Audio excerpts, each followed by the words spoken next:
Welcome to Forbidden Talk. I'm Jenny Hammond. On today's show,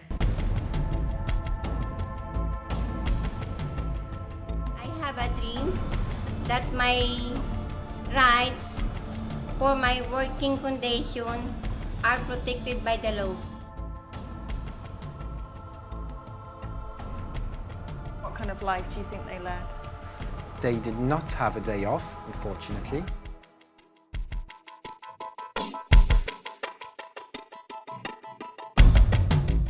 Domestic work is one of the oldest professions in the world and represents up to 10% of total employment in some countries. But although rife, the practice often comes with lax legal protection. Visas being linked to employers, isolation from the community and language barriers, meaning that often domestic workers are left open to exploitation and sometimes even abuse. So in certain situations, can domestic work be seen as a form of modern-day slavery? I've come to Anti-Slavery International to find out.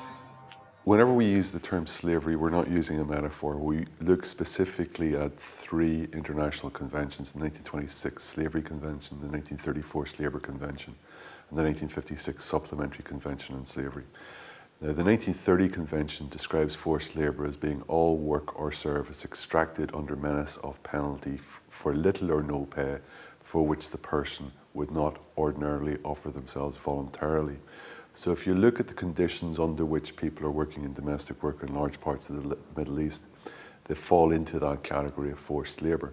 Yes, they've been legitimately looking for work so they can improve their lives of themselves and their families, but the terms and conditions which they end up in are generally not what they expected. Frequently, 80% of people, for example, Nepalese workers, domestic workers in Lebanon, are not allowed to leave the house in which they're working on their day off. They often have their passports taken from them, which don't allow them to leave the country or leave employment. Their visas are tied to the employment. They're often paid very little. They're often subject to physical and sexual abuse. So all these constitute factors which describe this as being forced labour and slavery. I mean, it's acceptable in parts of the Western world also. I mean, this sort of abuse goes on within Europe and North America also.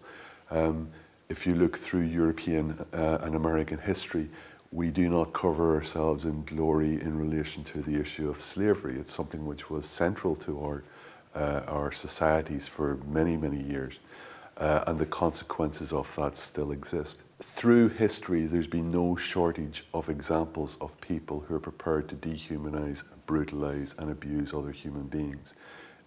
Particularly whenever the constraints of law are removed, then people tend to frequently give free rein to their worst impulses, and particularly those of abusing power over other human beings. And that's something which is particularly the case in relation to domestic work, where there are very few constraints of law put in place in order to protect domestic workers. One of the recurrent themes in terms of the history of slavery is that it's not just about poverty, but it's also about prejudice and lack of rule of law. Those people who are enslaved tend to be people against whom the wider community, the more powerful elements in the community, have a prejudice. And the prejudice then becomes both a cause and a consequence of the enslavement and the abuses which are associated with that. It's difficult to abuse another human being if you're seeing them as a human being. So in terms of being able to cast people as other in somebody's mind, it helps introduce that level of abuse. So that may well be the case in the Middle East. It's certainly also the case in the UK and Europe and North America and Africa and South America and Asia and all the parts of the world where this happens. There is always that prejudice against the other person who is enslaved, which enables the abuse of them to occur. The basic problem for many domestic workers is they end up getting into situations of forced labour as a result of seeking work for themselves to improve their lives and their families' lives. The economic situation in Lebanon is not it's not one of the world's most wealthy countries. There's not that many opportunities for decent work. So oftentimes people will go overseas in order to obtain decent work. Oftentimes the recruitment brokers, who are often the deals, will charge exorbitant fees in order to get them work at the promise of high wages, with which they'll be able to pay off the fees. But the truth is they pay the fees and then the wages are very low. So they're in a situation of debt bondage to begin with, and then they're in situations of further elements of forced labour once they get into domestic homes in which they're abused and brutalised. And so consequently, this can lead to depression and very suicidal impulses amongst people, given that level of abuse with oftentimes no sense of hope. There was one case which a colleague of ours, Pete Pattison, came across whenever he was looking at the issue of domestic work in Lebanon, and that was of a young woman who had gone to Lebanon in order to get a job from Nepal. After some months there, she managed to get a phone call home to her family saying, can I get out of here? I can't stand what's happening. So her family phoned the recruitment broker and said, can you send her home? In which case the recruitment broker said, no, you need to pay $2,000. So the family scraped up enough money to pay for a return airfare home, which was a long way short of the money that we're asking for in Lebanon. They phoned up and said, will you take this? And the guy on the other end of the phone says, you'll get your woman home in a box. So a week later, her corpse arrived back in Kathmandu airport. And this is very common in Kathmandu in Nepal, where day in, day out, the bodies of people who have died working overseas in domestic work particularly are sent back home for their families. Oftentimes suicide, probably a lot of the time murder. Welcome back to Forbidden Talk today on the subject of domestic workers being linked to modern-day slavery. A recent video produced by the anti-racism movement in Lebanon showed the lack of rights many maids face. I have a dream that I'm not excluded from the labor law. I have a dream that I need to bear my own passport, not my employer. I have a dream.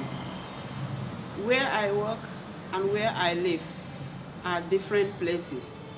I have a dream that my rights for my working condition are protected by the law. I have a dream that I can leave the airport on my own. I have a dream that I call my family every Sunday. I have a dream that I'm not yelled at when I don't understand. I have a dream that I can see my friends on my day off. I have a dream that I should not be sexually harassed every day. I have a dream that I can rest when I am sick. I have a dream I'm paid the minimum wage. I have a dream that I get paid for the work I do. I have a dream that people don't see me as the color of my skin. Well, joining me now on Skype is Rana Bukarim from the anti-racism movement, and in the studio, Carl Kueri speaking about the culture of keeping domestic workers in the Middle East. So Carl, Rana, thank you for being on Forbidden Talk. So Carl, I'm going to start with you. How are domestic workers viewed in the Middle East and in particular Lebanon? I think in the Middle East now we really need these people to work for us.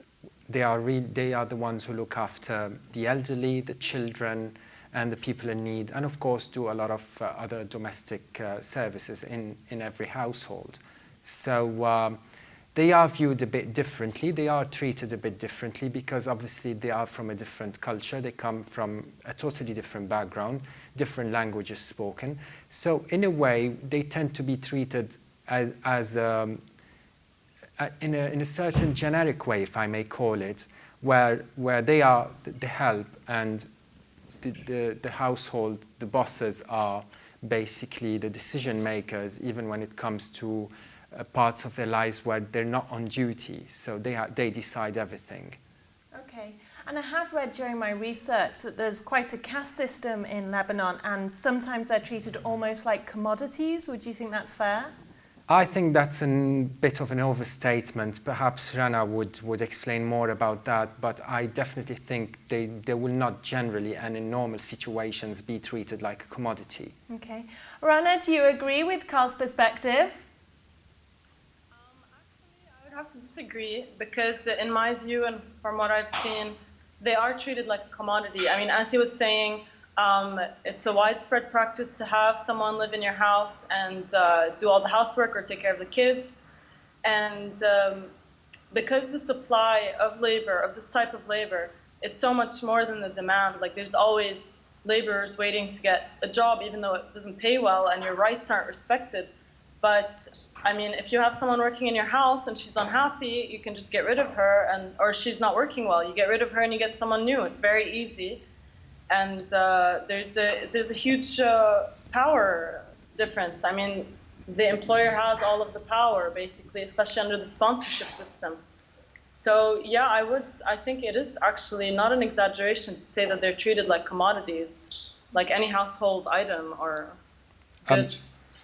You just mentioned, Rana, that you can actually, you use the term get rid of her if you're not really happy with her or his services. Now, again, that's a bit of a contradiction because you do get back to the sponsorship system. But under that very sponsorship system, the employers cannot really send off a domestic servant. They need to send her back to the agency where she was or he was hired. So getting rid is a bit perhaps not the right term there, because you can't just kick them out, excuse my term, or send them away. You are liable, you are their sponsor. And in a way, I think the sponsorship system actually protects domestic servants. Would you agree with that, Rana? How does it protect them? Because you cannot really send them away just because you're simply not happy with their services. There is a procedure under the sponsorship system where it goes back first to the agency through which the maids were hired, and through perhaps their embassies or through even the Sûreté Générale, basically, which is the immigration officers in the Lebanon that deal with foreign domestic help. Yes, I mean, what you're saying is true, and ideally this would be protecting their rights. But in reality, I mean, what happens is that if someone is unhappy with their employee in the house, they can send them back to the agency and say, you know, she's not good, she doesn't work well. And most of the cases that we hear about, at least, the women are beaten by the people at the agencies or even by the employer, because they have that power and no one can really stop them. And they can't call the police or go complain because they're sometimes not allowed to leave the house. This is all under the control of the employer. So there is a huge power imbalance, almost. I mean, some employers have almost absolute power over the people who work in their houses, their domestic workers. So on the ground, I think it's a completely different picture, and they really, really have very little power to do anything or to be treated fairly or to demand their rights. Well, earlier we actually watched a video from the anti-racism movement and other organisations, and this showed maids in Lebanon saying what they dreamed and what kind of rights they wanted. And from a Western perspective, what they were asking for is things that most people here really take for granted. Carl, what did you make of that video? Well, if we look at the subjects of the video, I think from my perspective, I understand that they were probably thinking of regulations that we might get to basically in the Lebanon, like we would in terms of other legislations pertaining to human rights in general. We might as well start looking into domestic servants' rights. But generally speaking, I think when they demand, for instance, to have their own passport with them all the time, or to go on holidays when they need to, perhaps once a year, these are things that they could obviously legitimately think of or aspire to achieve, but under their contracts and before they came to the Lebanon or to any other country, it was clearly stated that this is not going to be the case. So in a way, it's nice to dream, but then again, one has to be a bit realistic to what they could actually achieve. Well, Carl, actually, Rana touched on this earlier, and I mean, through my research again, it does seem that the Lebanese have quite a reputation of treating their domestic workers quite badly. Do you think that this is fair? It's certainly not fair, but again, I would say it's a bit overstated, because whistleblowing in the Lebanon is quite high, with the media being too liberal compared, for instance, to the Gulf countries. Like where I used to live in Kuwait, we used to have issues, but the media never tackled these issues because of censorship. Now in the Lebanon it's a big thing because the media is very active in terms of human rights, which is a good thing, I suppose. But then internationally, people would think that it's only in Lebanon, and like you said, the reputation is quite high in Lebanon in terms of such abuses. There are abuses, certainly, but generally speaking, people hire these people, the domestic servants, because they actually need them. And they will be needing more and more of them, especially now with women going to work, compared to the old days where women stayed at home. So most of the times, it's a win-win situation. The servants are happy and the employers are happy too. I mean, there have been some cases of suicide and unhappy domestic servants living in environments that are not quite good and being almost possessed, like Rana was saying. We do admit that, but it's not a general case. It's hard to generalize and say that we've got a reputation, basically, for abusing maids. We don't do that in normal situations. Okay. Well, Rana, there is actually research by the Human Rights Watch that observed that there's 1 death per week of unnatural causes among domestic workers, but that was from 2008. So do you think the situation for domestic workers is improving in Lebanon? Well, as you probably realized, there haven't been many studies after that. No real statistics that are valid or reliable. But we can assume, I think, that because the number of migrant workers has increased since then, this number has probably also increased. But again, there isn't much research being done on this. There's no census. We don't even know how many migrant workers live in this country. They're all estimates. But since nothing has been done to improve the situation or the contracts or defending their rights, I mean, I don't think it has improved at all, and I would probably think that it has gotten worse, actually, in the past few years. Well, Carl actually mentioned that the problem might be that these domestic workers sign a contract, they agree to certain things in the contract, and then they come over to Lebanon and they want other things. Is that what you were suggesting? Sometimes the contracts are misunderstood, and this is the agent's responsibility to make things clear before any domestic servant takes the flight and goes to work in another country. So, Rana, do you think that the problem there lies then with the contracts? There's definitely a problem with the contracts, but I don't believe it's this problem. Actually, in most cases, if not all, the migrant workers who come to Lebanon are not given the contract that they'll actually be signing here before they get here. Sometimes they come under false pretenses. They think that they'll be working at a nursery or at a retirement home, and then they end up working in somebody's house 24/7, and they can never leave.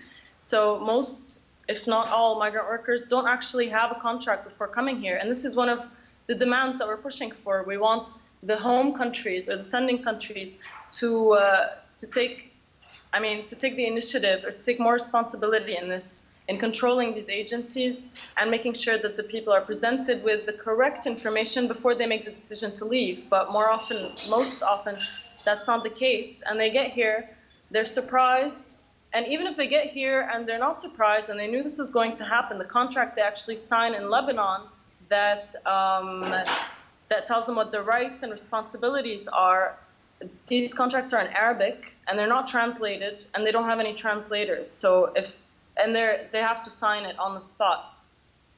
Everyone I know who has come to this country to work as a domestic worker did not understand a word of this contract before signing it, but they didn't really have a choice. They came just by coming here, the process of getting here, they're already in debt and they don't have any choice. They can't say, oh, I changed my mind, I'm going back home. They've scrimped and saved and borrowed money from their relatives just to get here. So by the time they're here, they're already in debt, and that automatically puts them in a position of great vulnerability. Well, another point that Carl raised earlier is the passport and the fact that their employers do often take the passport away. Rana, why do you think that this is an issue? Well, they take the passports away as a sort of guarantee because the employer will have paid a certain amount, a large amount, to the agency to bring this migrant worker to their home. So they want some kind of insurance that she won't just get up and leave after they have made this this payment. But I mean, I can understand that kind of fear. You've invested in an employee and you don't want them to just pick up and leave. But I don't think that is a good reason to deny them their own personal papers that should be with them at all times. I mean, any employee of any nationality doing any job can just, you invest in them, you train them for months, and then they can just get up and leave. You're not going to confiscate their passports to make sure they don't, you know, steal some stationery and just get out of there. They might do it, but we don't impose those kinds of things on, let's say, a professor that you hire to come from Germany and he comes and he's teaching here. You don't take away his passport because you've paid for his ticket and his housing and his training.